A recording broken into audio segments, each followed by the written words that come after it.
Welcome, Scorpio, to your in-depth weekly forecast for week beginning the 29th of December.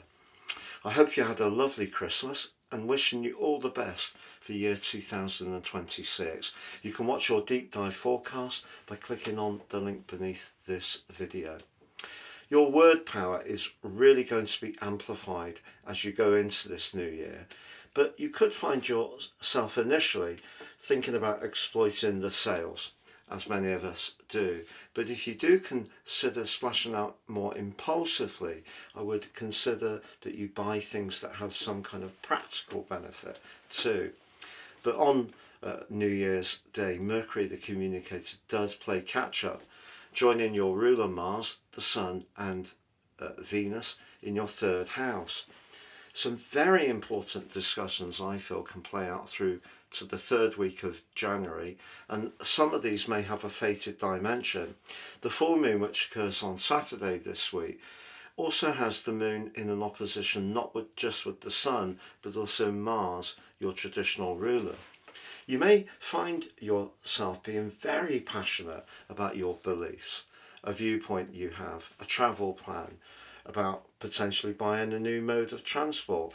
But you could have quite a lot of varied viewpoints coming in, and the more open-minded you can be, the better. You're someone who doesn't usually waste words. You're very thoughtful, but you may be surprised by the amount of just ideas that are pinging backwards and forwards. And if you have been building up on something that you're excited about, it can really gain traction. And by the 20th of January, you may have really started to move forwards with something. It may have really gained traction. But you may also come into contact with someone who does see things diametrically opposite. And one of the reasons for that, Scorpio, is that the full moon is in an opposition with Mars, and that can make perhaps you more singular minded, or it may mean someone you encounter is quite willful. And so one of the things that's going to be important to do at the start of this year is be open to flex, particularly listen. Obviously we don't have to agree with what other people say. We can have our own ideas. But if you are working collaboratively and there is a lot of different input coming in, things can be very fluid.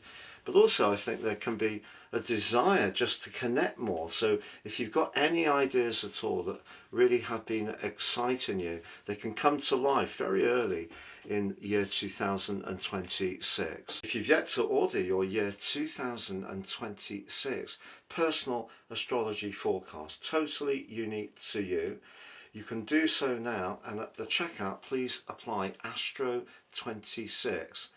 You'll also get your life roadmap report, a very important document to understand the patterns that are played out in our lives so far, and my free gift of your Zodiac General, Love, Chinese and Indian written forecast. Please see the link below for more.